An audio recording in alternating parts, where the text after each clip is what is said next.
Ẹ kú dédé wòye, orúkọ tèmi ni Yọmí Ṣókọ Èkó. Nǹkan tí mo ti fẹ́ sọ̀rọ̀ ní pẹ̀lú lónìí ni discussion kan tí mo ní pẹ̀lú ọ̀rẹ́ mi kan lánàá tí ó ń sọ̀rọ̀ àbúrò ẹ̀ fún mi, being the oldest and àbúrò obìnrin kan ló ní, four in the family. Ó ní pé àbúrò òun yẹn pé kò wà responsible, pé kò kí ń pẹ́ anybody, pé because àwọn parents àwọn lọ́ọ̀bà jẹ́, being the only girl and being the last born, pé tó bá fẹ́ gbà kan lọ́wọ́ òun ló máa ń pe òun, pé kò kí ń pe òun rí, pé kó kí òun ọ̀ kó wà láfíà òun, pé every time ló máa ń bail ẹ̀ out, owó ilé ni, owó oúnjẹ ni o, pé ìgbà míì tóun bá dẹ̀ fún lówó yẹn ọkọ ẹ̀ ló máa kówó yẹn fún, pé wọ́n dẹ̀ ti sọ fún pé ó fi bọ̀bọ́ yẹn sílẹ̀, pé because bọ̀bọ́ yẹn wà responsible, pé but ó yarí pé òun ò ní fi bọ̀bọ́ yẹn sílẹ̀, pé ó ti sú òun, pé àná tí ó wá pé òun, pé òun wá summon courage láti sọ fún pé no, òun ò ní fún lówó, pé bó ṣe sọ pé kóun má pè òun mọ́ nìyẹn, pé òun ò dẹ̀ ní pe òun náà, pé okùn tó sàwọn pọ̀ ó ti já, pé òun dẹ̀ wà wọ́rí pé kí ni kóun ṣe. Mo á sọ fún pé first of all ẹ̀yin lẹ bà á jẹ́, because there is something called unconditional love, but kò yẹ kó jẹ́ unconditional tolerance fún anybody láti máa take advantage of us or láti máa use us or láti máa kó máa cause pé ká má ní peace ní life wa. Pé sometimes people will forget everything you done for them 99 things. Nǹkan kan tí o bá ṣe fún wọn ló máa rántí. There's something called unconditional tolerance tíyàn ní regardless of anything, especially fún àwọn òbí wa, àwọn ló ṣọkọ wa wá sílé ayé yìí, fún àwọn ọmọ wa, fún àwọn siblings wa, fún àwọn family wa bíi nieces, nephews, uncles, but there shouldn't be something called unconditional tolerance. Kí wọ́n máa fara da nǹkan tí ìyẹn ò fẹ́, kí wọ́n máa gbàgbàkúgbà lọ́wọ́ wọn, especially irú ọ̀rẹ́ mi yẹn ń sìn, is always there, like three men, they are always there for their sister, but kò appreciate wọn, kò kí ń pè wọ́n, ìjọ́ tí ó bá need help wọn ló máa pè wọ́n. Kò yẹ ká gba irú nǹkan bẹ́ẹ̀ fún anybody tó máa cause wa ní peace. We have to love them from distance, especially it might be your parents, it might be your husband, it might be your wife, it might be your family, it might be your children, it might be your friends. Èyí ò fẹ́ ẹni tó máa pààyàn lára, tó máa take wa for granted. For example, a ní àbúrò ńsìn tó yẹ pé ojoojúmọ́ la máa ń sọ pé kó bá a fi owó jíṣẹ́ nílé, kó bá a fún àwọn kan lówó, but tá a bá ní kó fún àwọn èèyàn ní 10,000, 4,000 ló máa fún wọn. A tún send owó lọ́jọ́ míì, a tún fún wọn ní less of the amount I send. Ẹ jọ̀ọ́ kí là ń gbarú nǹkan bẹ́ẹ̀ yẹn fún? Àbí ìyá àbí bàbá àbí ẹbí tó yẹ pé tá a bá ń ṣe nǹkan fún wọn, nǹkan tí tọ́wẹ́ fowó ṣe kọ́ ló máa fowó ṣe, tá a dẹ̀ ti mọ̀ pé nǹkan yẹn kọ́ ló ń fowó ṣe. Ẹlòmíì sìgá ló máa fowó mu, ẹlòmíì ọtí ló máa mu, ẹlòmíì drugs, àwọn àgbàlagbà míì sì ń ṣe drugs. Do we continue láti máa ṣe nǹkan fún wọn? Yes, sometimes we continue, but indirectly la lè máa ṣe nǹkan fún wọn.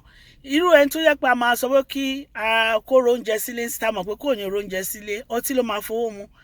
A lè wẹ́ lómi tí ó máa jẹ́ pé ó máa ra oúnjẹ fún, or tó máa fún lówó díẹ̀díẹ̀, but a lè máa kó owó fún every time ká máa dánú bíra wa, tá a ti mọ̀ pé owó yẹn nǹkan míì ló máa fowó yẹn ṣe.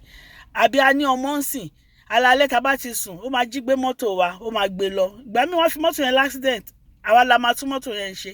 Why tá a fi continue láti máa fi kí mọ́tò wa síbì kan náà tá a lè hide? Àbí a ní ọ̀rẹ́ ń sì tá a mọ̀ pé ó lè ní, a gbé wá sínú ilé wa, fílẹ̀ sínú ilé wa, a ti mọ̀ pé ó lè lónítọ̀hún, a fílẹ̀ nínú yàrá wa, ó wá lọ tán, ẹrù wa miss, àwa ń bínú. Kí lè à ń bínú fún? When you know somebody is not to be trusted, why tá a fi ń trust wọn pẹ̀lú àwọn nǹkan wa? Àbí àwọn ọmọ míì tó máa mú credit card ìyá wọn tó máa ná, why can't you change your pin? Tó yẹ pé tó bá fẹ́ lo pin yẹn kò ní ṣiṣẹ́ mọ́. Why are we allowing these people to hurt us? We can love people from afar, from distance. Ìyẹn ò mí pé a hate wọn. Tó bá bá ìrànlọ́wọ́ wá fún wa, a máa ṣe. Why are we allowing people to make withdrawals in our life than deposit in our life? Tó yẹ pé a máa dánú bí ara wa, inú wa máa bí wa. A wà depressed lórí nǹkan tí kò necessary.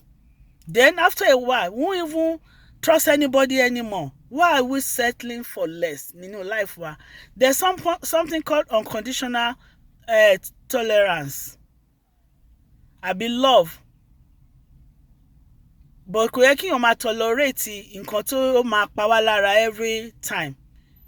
There's something called unconditional love, tòótọ́, but not unconditional tolerance. Sorry. We love some people regardless. Irú àwọn ọmọ wa ń sá máa love wọn.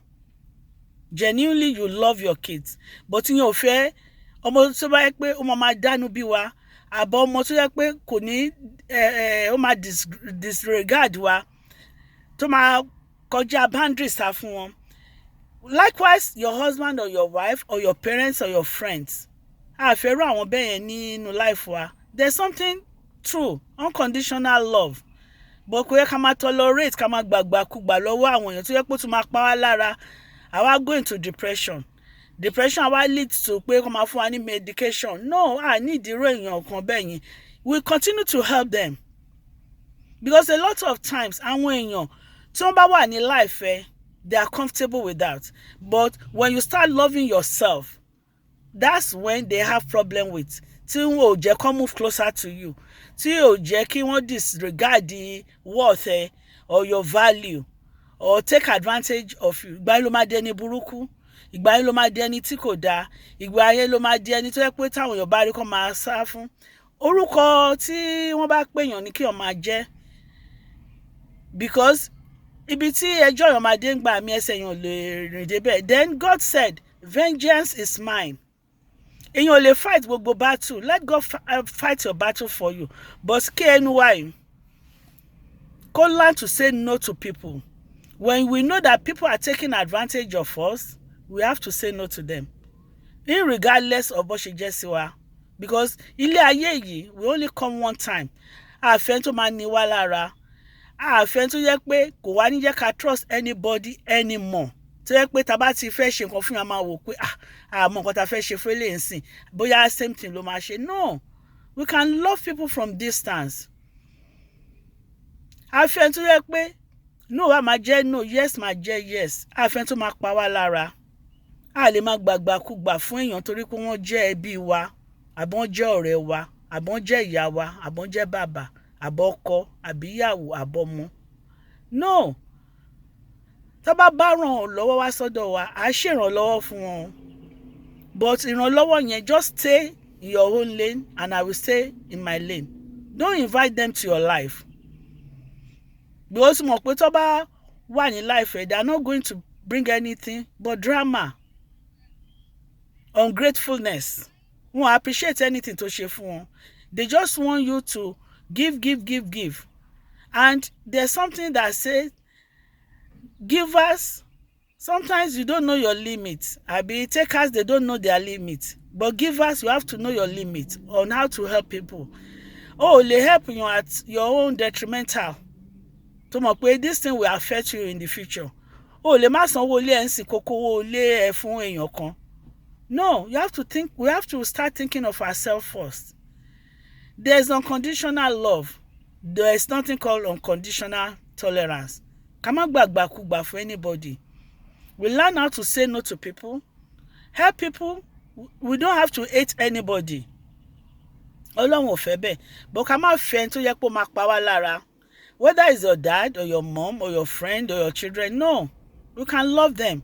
But we have to ní cut off, boundary cut off. Pé eléyìí mo lè gbà, eléyìí mi ò ní gbà. And people like that, they don't like to hear no. We have to continue saying no to them. Nídìí láti máa gbàgbàkúgbà lọ́wọ́ anybody. No. Ó ti mọ̀ pé èèyàn kan sì tó bá bẹ̀ níṣẹ́, ó máa triple owó yẹn. Why tó fi ń bẹ̀ níṣẹ́ fún? ó kówó fún kò ń fowó jíṣẹ́, why tá fi ń kówó fún à ń kówó fún ọtí ló fi mu, why tá fi continue láti máa fún lówó torí ó jẹ́ bàbá wa àbí ìyá wa àbí ọ̀rẹ́ wa àbí ọkọ wa àbí ìyàwó wa. Ṣebí ìkan ló ń ṣẹlẹ̀ ní Nàìjíríà ń sìn, àwọn ọkùnrin Nàìjíríà wàá bá wọn jìṣẹ́ jìyà wàá bá wọn jìṣẹ́ jìyà títí tó bá yá wọ́n á lọ fẹ́ ìyàwó kékeré, wọ́n á ní orúkọ ò sí lórí ilé, which is just rubbish to me. Whether orúkọ ìyàwó ẹ̀ wà lórí ilé kò sí nílé, ẹ̀yin méjèèjì lẹ́jọ́ nílé, then a máa ń gba car more unnecessary ní Nàìjíríà. Nǹkan kọyàn l'Amẹ́ríkà ò ní London ò, nǹkan wá ní o, nǹkan wá ní ilé wa, orúkọ mi wà lórí ilé, kò sí orúkọ mi nílé, kò sẹ́ni tó lè lé mi kúrò nínú ilé mi tí mò ń gbé. Tolerance náà lobìnrin mi máa gbà, ọkùnrin mi á lọ fẹ́yàwó síta, bímọ síta, ẹlòmíì àtẹ̀sọ pé ògùn lọ gbé jẹ fóun, ìyàwó àtúgbà sílé, ìgbàkúgbà nìyẹn. After 2 years á tún lọ ìyàwó àtúgbà sílé. Why tí a fi rora wa pin? Sometimes fear of the unknown ó máa ń jẹ́ kí obìnrin kó jókòó sílé ọkùnrin, but ìgbàkúgbà nìyẹn. We have to love ourselves because kò sẹ́ni tó máa love wa ju ara wa lọ. A lot of people tá à ń ṣe nǹkan fún wọn ní ṣe nǹkan yẹn padà fún wa. Unconditional tolerance is not healthy for anybody. You can't continue settling for less torí pé a love èèyàn. No, a lè love èèyàn láti para wa lára àti láti damage soul ara wa. We want peace.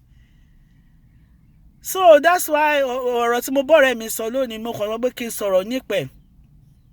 We can love people from distance. We don't have to settle for less. Àwọn tó bá appreciate wa, welcome them to our lives.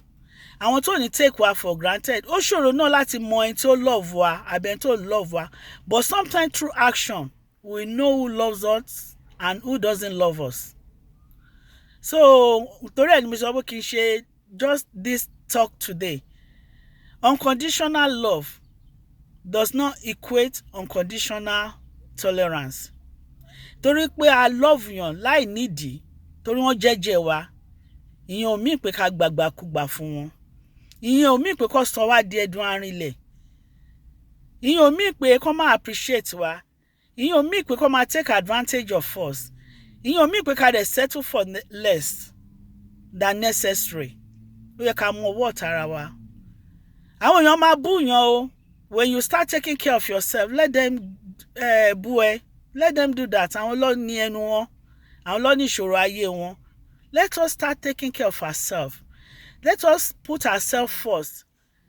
Ká tọ́jú ara wa, ká nífẹ̀ẹ́ ara wa. Kò sẹ́ni tó lè fẹ́ràn wa ju ara wa lọ. Torí ẹ̀ kí Ọlọ́run ọba tó dá ọjọ́ òní kó máa dáàbò bò ẹ̀, kó máa bò wá. Ní ṣoore ṣe o. Dẹ̀ ní gbẹ́rù ẹlẹ́rùrù ká fa tiwa sọ́wọ́. Let us love ourselves. Àwọn tó máa ní wá lára, ẹyọkọ jìnnà sí wa. We love them from distance. We pray for them. Tó bá need help wa, ká ṣe fún wọn. Bó ká tọ́jú ara wa, ká nífẹ̀ẹ́ ara wa o. Ọlọ́run máa fi iṣẹ́ ẹ̀ṣọ́ wa o. Ní bọ́jọ́ lọ́jọ́ lọ. Peace out. Ire o.